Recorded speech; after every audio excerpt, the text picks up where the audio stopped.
YEM universitetini birinchi qaldirg'ochlar. Bugun biz bir tarixiy kunda turibmiz. Sababi bundan bir necha yil avval xususiy tibbiy oliy ta'lim muassasasi yo'q edi va YEM universiteti bularning birinchisidan hisoblanadi. Qisqa vaqt o'tishiga qaramasdan birinchi qaldirg'ochlarni chiqarishga tayyor bo'lib turibdi. Endi bundan buyog'iga imtihonni xalq o'tkazadi, aholimiz o'tkazadi. Professionalizm bilan baholaydigan endi bundan buyog'iga xalq bo'ladi. Shu imtihonlardan muvaffaqiyat bilan, ochiq yuz bilan o'tib olishinglarni va o'zingizlar ustingizda ishlashni davom ettirishinglarni tilayman. Yangi bosqich, yangi qadam va kelajakdagi o'zingizlar ustingizda ishlashni to'xtatmanglar. Tibbiyot xodimi har kun, har soat o'zini ustida ishlash kerak, bilimini oshirish kerak. Sababi zamon yangilanyapti, hayot o'zgaryapti va tibbiyot ham o'z o'rnida turmayapti. Yangi texnologiyalar, yangi amaliyotlar joriy qilinyapti. Hayotdagi keyingi bosqichda hammangizga omad tilayman. Avvalambor sog'lik, salomatlik tilayman.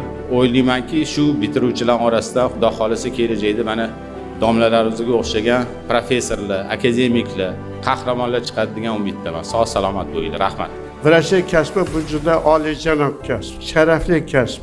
Alloh yuqtirgan odam vrach bo'ladi. 5 yil mobaynida olgan bilim, ko'nikmalarini amaliyotga o'zlari tatbiq qila olishlari kerak. Shifokorlik yo'liga kirdimi inson, u butun umr o'zini ustida ishlash kerak. Tibbiyot to'xtab turmaydi. Har kun qanaqadir yangilik, har kun yangi standart, yangi protokol, yangi dori-darmonlar, yangi asbob-uskunalar, yangi operatsiyalar. Bularni hammasini ushlab turish uchun har doim o'zini ustida ishlash kerak.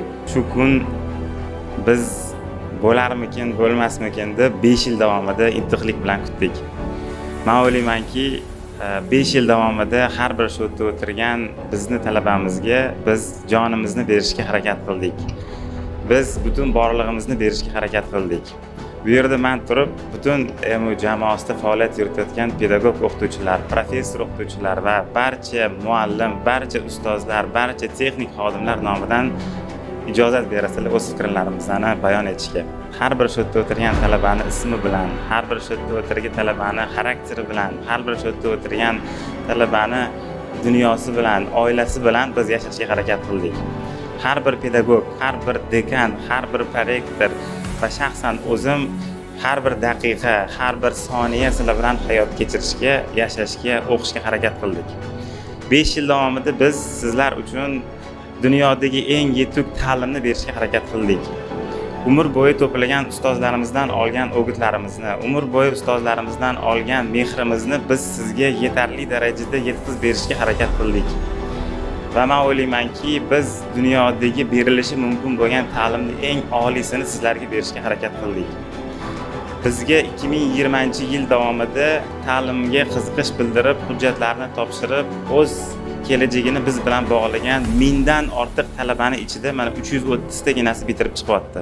Bu bizni ustozlarimizni, shu yerda o'tirgan bizni muallimlarimizni yillar davomida bizga bergan ta'limi, hurmatli muhtaram prezidentimizning oldimizga qo'ygan yuksak e'tiborlari va yuksak ishonchlarini oqlash maqsadida biron bir korrupsiyaga bo'lgan mexanizmlarni hammasini yo'qotgan holatda biz ayrim talabalar bilan xayrlashishga majbur bo'ldik.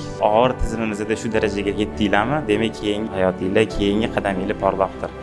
Kelajakda siz dunyolarni o'zgartira oladigan kadr bo'lib yetib chiqqaningizga biz kafolat beramiz.